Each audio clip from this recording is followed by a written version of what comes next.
for all these years I lived with her, all the food I ate were prepared by me. She would never prepare even porridge or breakfast for you to eat. It was a maid who came and she never prepared anything. No, it's everything you ever ate in the marriage came from maids. Yeah, maids. For a period of 10 years, I don't remember the last time that woman fetched water for me to bath.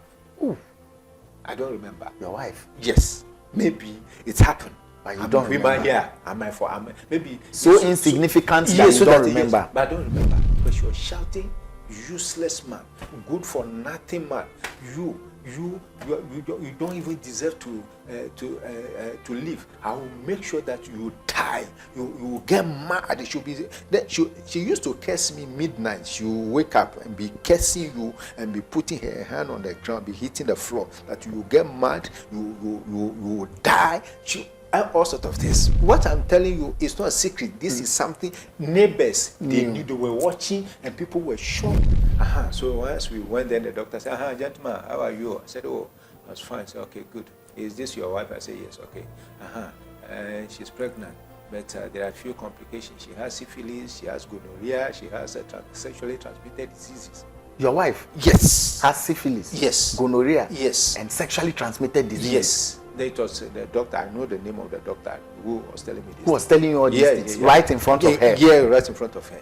So I was petrified. I was frozen. I just couldn't talk. I couldn't believe it, because now at the time all these things, we were not having sex. So where is the syphilis coming from? Where is the gonorrhea coming from? Where is it coming from? So I went there. So they did another test for me again. There was nothing. So Negative. Negative. So I came and through the result. Test. Yeah, the test result were, look at it. I don't have gonorrhea. I don't have syphilis. I don't have. Where did you get this thing from? Where did you get this thing from? She was silent. She was dumb. She couldn't talk. Then we were there all the time. And then finally, there was so much tension in the house. In the house, yeah. Oh, all you saw is that she said one day she has also gone to do the test, and she came and then was showing me some results. There are pregnancies that induce syphilis and all these things. So that thing that was being talked about, it was pregnancy-induced syphilis. Pregnancy-induced syphilis. Yes, exactly. So all the STDs and all this. The nurses and doctors on our platform, worldwide, do we have pregnancy-induced syphilis, gonorrhea, and sexually transmitted diseases? Put it there. Let's go. She removed the door that was leading to my room, and the door, like what is in front of. So this is the door, and then there's a window attached. She removed the window, removed the door, brought a mason, and then they put blocks there. So they sealed the. They sealed your door. Yeah, they removed the door, sealed it, and plastered the place. And then, so if you have not ever seen that door window, you will never know that there's a room. Yeah. So then she opened another door outside and rented that room with all my things inside. So now I couldn't have access to it. And now, so she had also changed the thing. So sometimes I could get into the house at the time, but I couldn't enter my room. Now from that point, then she went, the dog you were talking about, now she went and bought dogs. Dogs? Big dogs. These Alsatian dogs, big dogs too. She kept them in the house so that purposely to ward me off, so to chase me away. She told me in the face that, do I know she can organize people to kill me? I'm not telling you something somebody has told me. I'm not narrating somebody's story. I'm telling you my story. Your story. Your wife looks you in the eye. Yeah, look me in the eye. I said, do you know I can organize people to kill you? This type of marriage, when you sit back and you look at it, you could see clearly that it was not marriage. I just went in I just went into hell, and it's like I've married the devil. I've married somebody who can qualify as a Lucifer's person. Yeah, because married Lucifer. Yeah. Information we are seeing. Oh no, never cost. Right, Vibes in 5, Ghana's first social media celeb talk show. The name Arnold Elavanyo. You can always call me, bro. You see me? We're here for another edition of Face Off. Big shouts to Legend, big shouts to Sat, Eddie, Van Neton, Michael Brown, Howard.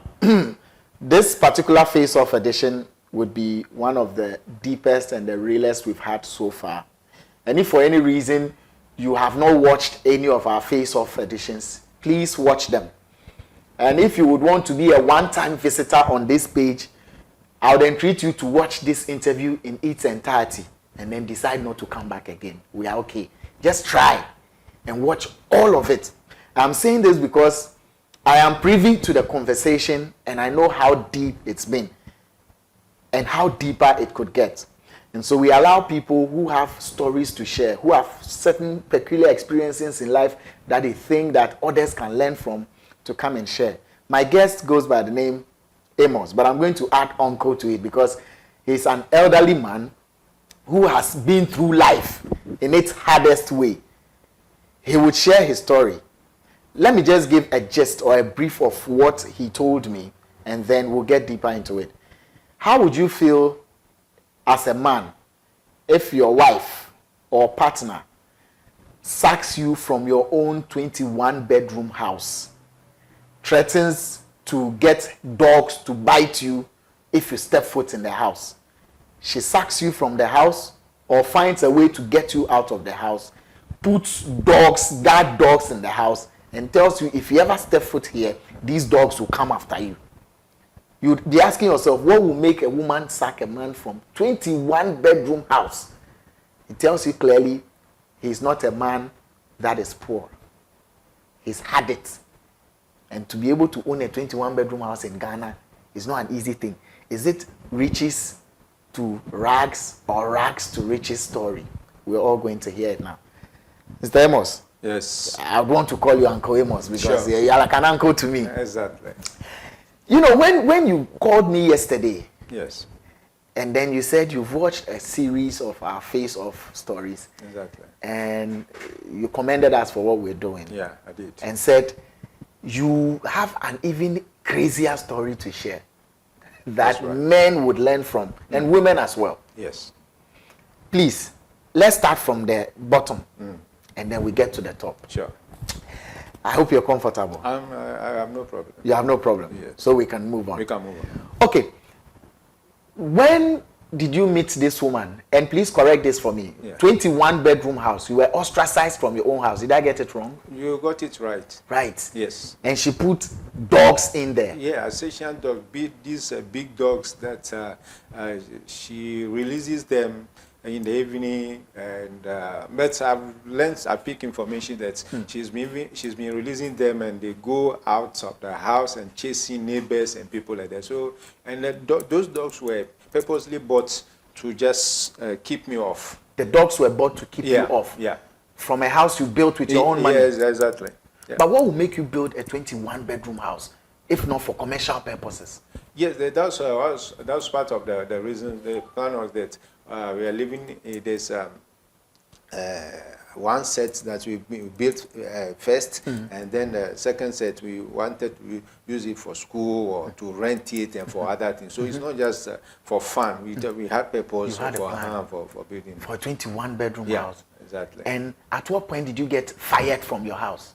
Oh, this story started from the beginning. You see, one must be very observant and very careful. This type of marriage, when you sit back and you look at it, you could see clearly that it was not marriage. I just went in I just went into hell, and it's like I've married the devil. I've married somebody who can qualify as a Lucifer's person. Yeah, because you married Lucifer. Yeah. So let me take you to the beginning. Yes. Yeah, this lady I met on one of our campuses, tertiary institutions in Ghana. So we started a relationship, and I had to travel outside Ghana. We went to one of our neighboring countries. I stayed there for a year. So we lost contact.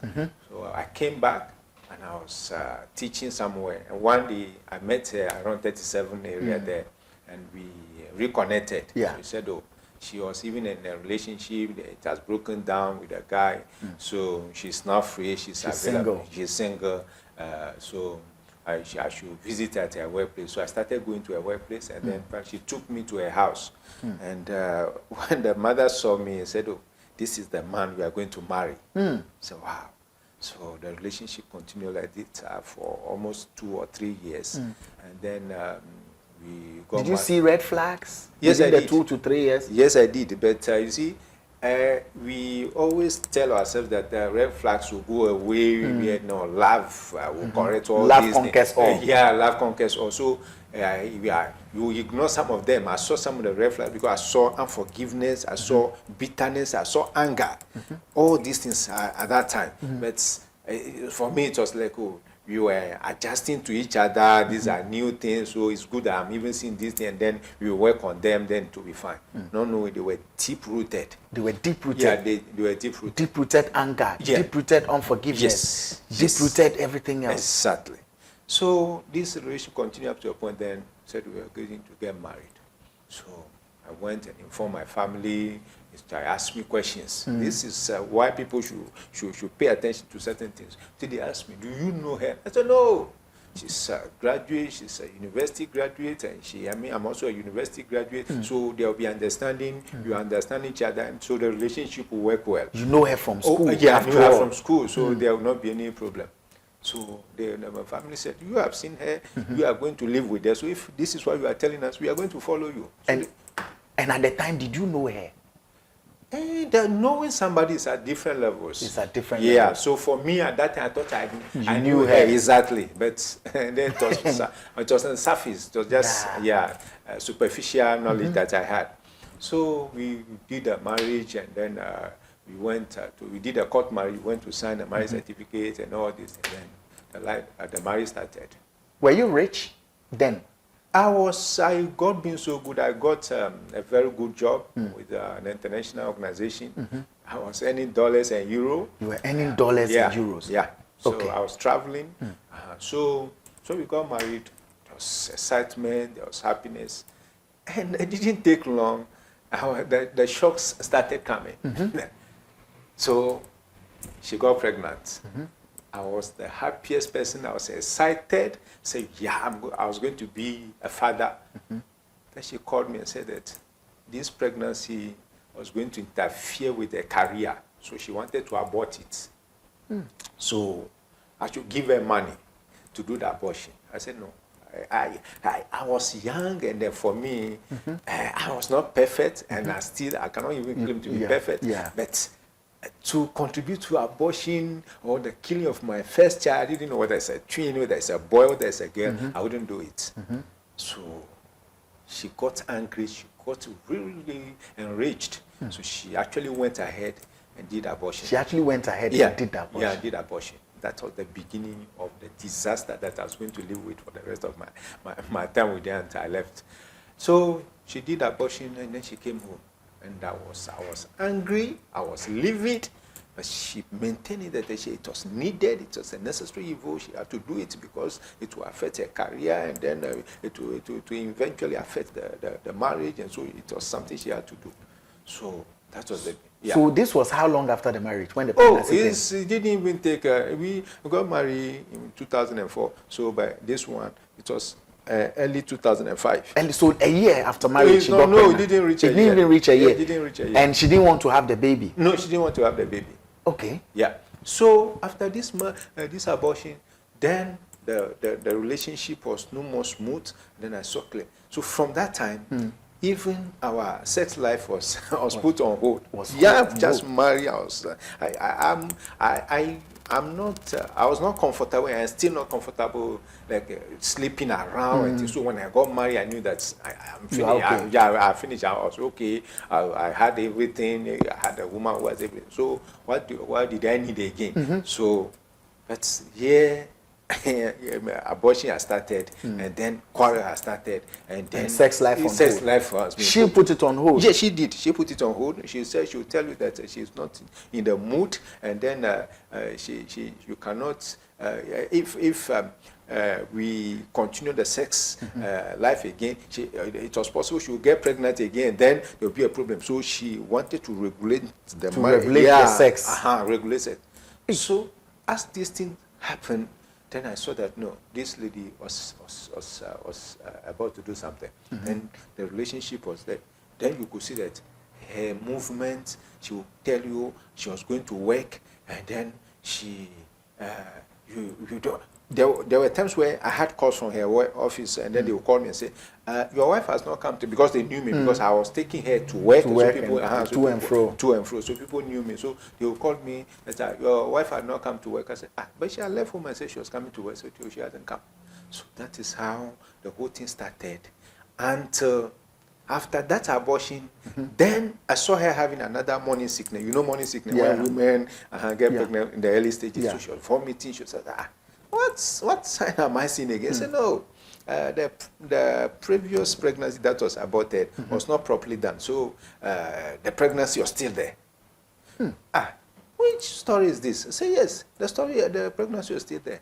So you are pregnant. So okay, fine. If it was the previous pregnancy, it means normal pregnancy 9 months. So let's calculate from that time and then let's see. Then she decided that she was going to abort that one too. And so this one too was your pregnancy? According to her. According to her, yes, it's yours. Yes, which I didn't believe, because sex life was was on hold. I was exactly. So she started. Her movement became very suspicious, and so I became interested. And then and before then, we just got married. I believe in transparency. Every job that I got at the time, I got a very good job. I showed her my appointment letter. They were paying me dollars, everything. I showed her everything. I showed her. But she was secretive. Everything about her was secretive. You didn't know much? No, I didn't know much. She will not tell you. Okay. So we were living like that. And then I saw that, no, this thing she was telling me, that pregnancy was not properly aborted. I wasn't convinced. So she would go to work and would come back. Would go to work and come back.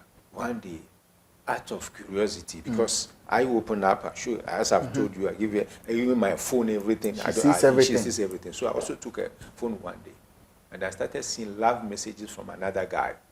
Yeah, and the guy is in one of our tertiary institutions, one of the famous ones in Ghana here.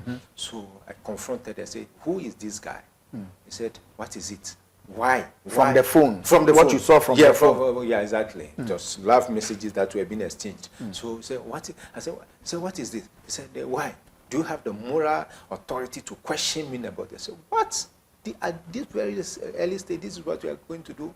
So from that suspicious behavior, then I saw that, no, she started, and the pregnancy that she claimed was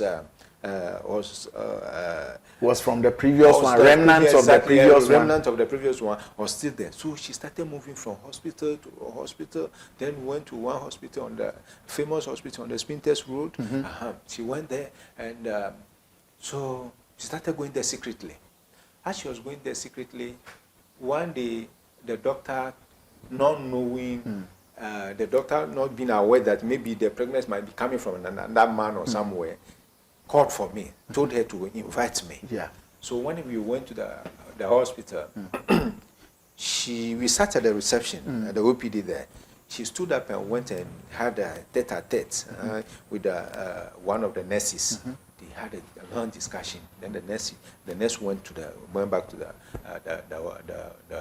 ward there, the consulting room, and was with the doctor. So we were there. Then we went to see the doctor. So once we went there, the doctor said, "Gentleman, how are you?" I said, "Oh, I was fine." I said, "Okay, good.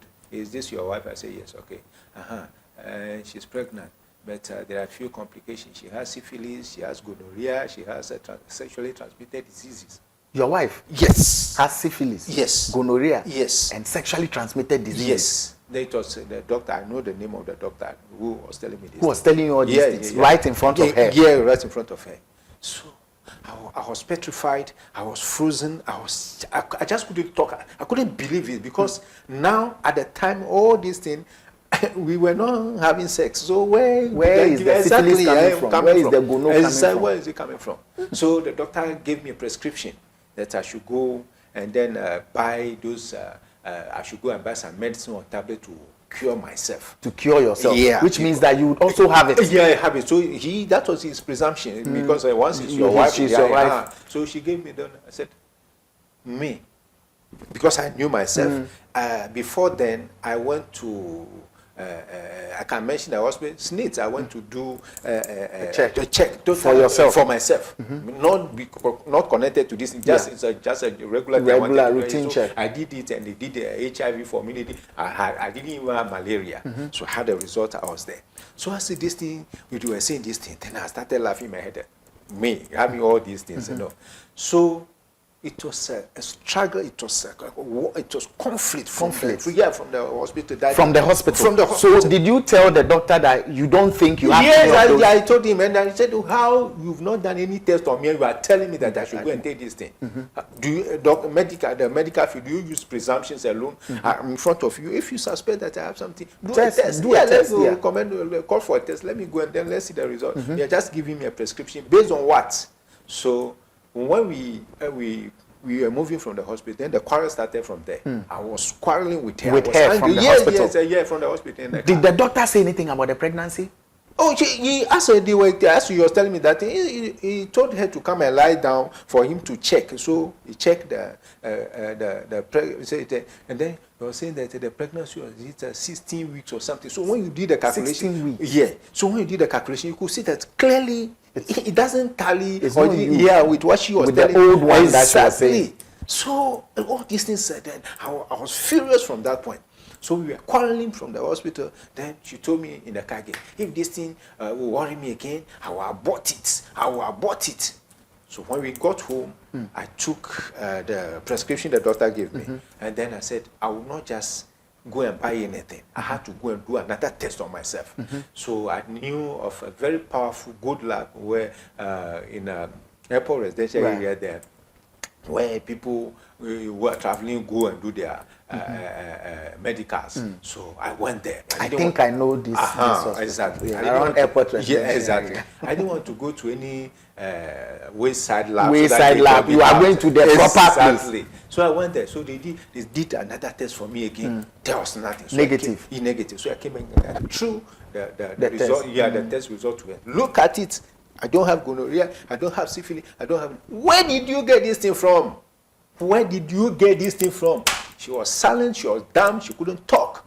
Then we were there all the time. And then finally, so there was so much tension in the house. In the house, yeah. Oh, so, all you saw is that she said one day she has also gone to do the test, and she came and then was showing me some results. There are pregnancies that induce syphilis and all these things. So that thing that was being talked about, it was pregnancy-induced syphilis. Pregnancy-induced syphilis. Yes, exactly. So all the STDs and all these the nurses and doctors on our platform worldwide, do we have pregnancy-induced syphilis, gonorrhea, and sexually transmitted diseases? Put it there. Let's go. So she was using that argument, and then she knew I was not convinced. So from that point, it was anger. She was angry at everything. She was angry with me. There was tension. There was tension in the house. So, and at that point, you agreed not to have sex with her. Oh yeah, no, she was not even allowed you. Yes. I was not interested. And you were not interested this time round. Yeah, exactly. Because yes, pregnancy that was not clear, syphilis, gonorrhea, all these things. So how do I plunge myself into that again? You won't do so. Yes, I won't do so. Were you living in a compound house? No. Or you were living in your own self-apartment? In our own house. Okay. But then the 21 so we did one set. We were living in there exactly before we actually went and then added other buildings to then it came to the 21 bedroom, as I told you. So so go ahead. Yeah. So this is how the relationship was, and then from that point, what I started observing is that people started visiting her in the house. In the house, men. Oh. Whose identity I couldn't phantom, because she would not introduce anybody to you. And then, so there was one particular guy who was always coming, and then she told me that the guy was just a friend, and they are involved in estate and land, and so that's why the guy is coming. I said, real estate? Yes, land. The guy was dealing land. And so you are now doing your career, which you were defending, for which reason you even had to do abortion, multiple abortions. This is, and so this guy, you are not doing business with him. Who is he? Say, I won't even tell you. So we'll be there. Then the guy will come and look for her. And yeah, we had a doorbell. And so we will press the doorbell. And then she will stand up and go and meet him at our gate. So one day I confronted her and said, who is this mysterious guy who is always coming to you? I said, oh, he's just a business partner. I said that. One day she was not at home. Then the guy came, pressed the doorbell again. Then I went and confronted the guy. Told him, we are not deaf and dumb, or I was not deaf and dumb in this house. How do you keep on pressing the doorbell? You know, doorbell normally when you want to press it only once. Yeah. So and then maybe you wait when you are not getting response, press it again. Yeah. But it's children who press doorbell over and over again. So I said, why are you doing this in somebody's house? The guy was angry. He was throwing tantrums. He was hitting the wall. He was doing things. Really? Yes. So he went away. So as he went away, then he called her, and he called her. She was not there when the thing happened. Okay, so he called her and told her what happened. So she came back and then came and said, Mr. So and so came to look for me today. He said, you quarrel with him. Why did you do that? I said, what? Which type of question is that? Which type of question is that? And we dropped that one. Anytime she said she was going to work, then you will see that she will leave very early, and then it's like she's had another appointment somewhere before she was going, because I was monitoring her, I was closely monitoring her. Then, so she will go very early, and then she'll come back very late, and then it continued like this until one day. Then I could see the call, so she will normally go to the bathroom and go and receive the call from the guy. So I was monitoring all these things. Then one day, I went out and I use these people who do mobile phone to mobile phone. Space to space. Exactly. Then I will use that number, and because I picked the guy's number from her phone, so then I called the guy and I told him, be very careful the way you are pursuing somebody's wife. I didn't disclose my identity. That's all I said. I didn't mention a woman's name or anybody. Then my wife, now she's my ex-wife or whoever she is, you can't even tell. So she called me from her workplace when I have called a guy, not disclosing my identity. And then she called me and said, why did you call Mr. So-so-and-so? Why did you call him? I said, who are you talking about? Did you introduce anybody to me like that? I don't know who you are talking about. Yeah, okay. He is well connected. He has police friends. They will pick you up. Do you know that threat is a crime? You are threatening him. You are threatening that he shouldn't follow your wife or something. What is that? You know that that's a threat. You will be picked up and you will see. You will go to jail. That's your wife telling you this? Yes. So you go to jail. You'll be locked up. You will be incarcerated. You'll be jailed. Then you will learn a lesson. How can you threaten him? That is one. Then I said, so out of all the men in Accra and out of all the women in Accra, so if somebody calls somebody and the person doesn't introduce himself to the person, how come you are the person he called to tell you that somebody has called him to tell me you should stop following somebody's wife? His wife. How come? How the two of you are connected to this conversation? So that is how that thing was also being managed, and then the home was full of tension. Was hell. Were you eating her food? You wanted me to eat poison?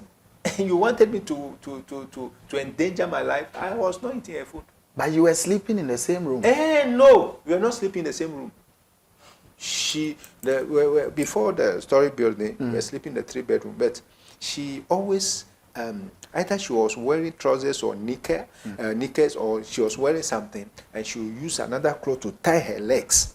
And so because by then we had one child, so she was sharing the bed with. Then you had a child. Yeah, we had eventually. A child. Yeah, we had a child. So we was sharing the bed with the child. So anytime I made attempt to share the same bed with her, they said, no.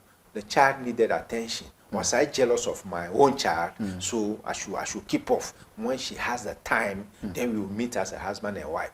So that is how she regulated that. We were not meeting. You were not meeting? No, we were not meeting as a husband. She was not cooking for you, or you were not eating her food? No. At that time, the suspicion was not to that level. So occasionally, so it will not be so that you will not use all those things that you have abandoned her. Yeah. So I was eating her food once in a blue moon. Once in a blue moon. But when it became thick, then that's why I stopped. Because stopped. it was, because she was telling me that she told me in the face that do I know she can organize people to kill me? I'm not telling you something somebody has told me. I'm not narrating somebody's story. I'm telling you my story. Your story. Your wife looks you in the eye. Yeah, look me in the eye. I said, do you know I can organize people to kill you? So, and then... and isn't this the threat itself? Oh, no, for her, that is not a threat. It's only when I said that she should stop following people's husband or another man. That one is the threat. But this one, for her, it was not a threat. So this is how we were living cat and dog life. And then she was doing all sorts of things. And the whole thing now started taking spiritual dimensions. Yeah, it started taking spiritual dimensions because whenever we met as a husband and wife, you feel that it's as if you are you are making love to a snake or a scorpion, something. You feel it? Yes, you feel it. So she disagreed. She never wanted us to be meeting as a husband and wife. And this was after the syphilis incident and everything. This was after the syphilis. You started having sex, making love to your wife. Because we wanted to have a second child. Exactly. But whenever you did it, then it feels like you are doing it with a snake or a scorpion. Exactly. So this child that your wife has, is it the same child that you had confusion over the pregnancy? No. She aborted the second pregnancy. She aborted the second one too. The second one? Yes. She aborted it before she kept this one? Yeah, before she kept this one. So the abortion, they were, before our first child came, there was abortion. After the first child, there was abortion. Before the second child. So the abortion. And anytime there was abortion, you suspected it wasn't yours? How could that be? Because you will not be involved. Because if it was mine, as a couple, you discuss. Because if you are a father and your child, that is your child. Something has to be happen to him. You should know. Yeah, you should know. You must have your consent. So, are you of the firm belief that the children you have with her are actually your biological children? I have my suspicions, but if from their looks and everything, yes, there's conviction that they might be, because you cannot be 100% sure. You can't be 100% sure, exactly. But you feel convinced that they might be your children. Yes. Has DNA test ever come up in your mind? Yes, and I have said it before. And that thing, when I said it, she was very, very, very angry. And then that is one of the reasons why she was chasing me out of the home. She locked the door, and there's always accusation. There was also one incident. One day I woke up, then she called me. Where's my money? Which money? I said, where is my money? Give me my money. I should give her money. Which money? He said she had brought she had gotten a loan, and she had brought the money, and the money is being kept in the room, and the money was missing at that point. So I was the prime suspect, because our children were young, they could not have stolen the money. So obviously, you have stolen exactly. The money. Me, they were paying me dollars and euros, and now suddenly, so I said, how much was the money? He said 4,000 Ghana cedis. 4,000, meaning all Ghana cedis, 40 million. Yeah. Me, he said, yes, if it's not you who. And this thing I'm telling you in a very cold and nice manner, it was shouting. And in the area, people respected me, and I was not doing anything. I'm down to earth person. Yeah. So people held me in some esteem and things like that. But she was shouting, useless man, good for nothing man. You don't even deserve to live. I will make sure that you die. You will get mad. She used to curse me midnight. She will wake up and be cursing you and be putting her hand on the ground, be hitting the floor. That you will get mad. You will die. All sorts of things. You know. So and how were you taking it? No. At a point, initially, and then These are, as I was going to get married, temptations. I was told that they come with marriage. They come with those things, come with marriage. So you, the man, you have to accommodate it. But it got to a point where you saw that no, the thing it was no more the normal husband and wife conflict. No, this one it was warfare. It became a spiritual matter. Yes, spiritual warfare in the marriage. Yeah, warfare in the marriage. So it was hell. So this issue, I was telling that I was accused of stealing 4,000. Look, every morning, where's my money? Give me my money. You good for nothing, man. If you don't give me this money, you'll see what will happen to you. I'll get you arrested. You will die. You would. Then at that time, then another characteristic of our marriage is that she was changing maid every day. She was changing maids. So for all these years I lived with her, all the food I ate, they were prepared by me. She would never prepare even porridge or breakfast for you to eat. It was a maid who came and she never prepared anything. No, it's everything you ever ate in the marriage came from maids. Yeah, maids. Different maids. Who laid your bed?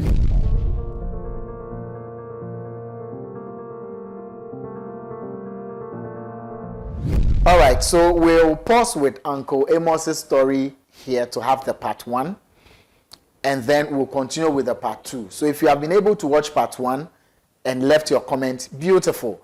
But follow up to watch the part 2 and also give a comment based on what you would hear in part 2. I'm sure by then you would have known the part 1 of the story and part 2 of the story for you to have a complete one, and then you can have a very conclusive comment or opinion about Uncle Amos's story. So far, he's told us how he got into the marriage with his wife, how she kept aborting babies that didn't belong to him, how she all of a sudden changed from a very beautiful, humble wife to a nagging and, cheating wife. Let's get to part 2 and continue with the story there. I'm sure you would hear things that will blow your mind, things that you never thought Amos could face in his marriage. Let's go there.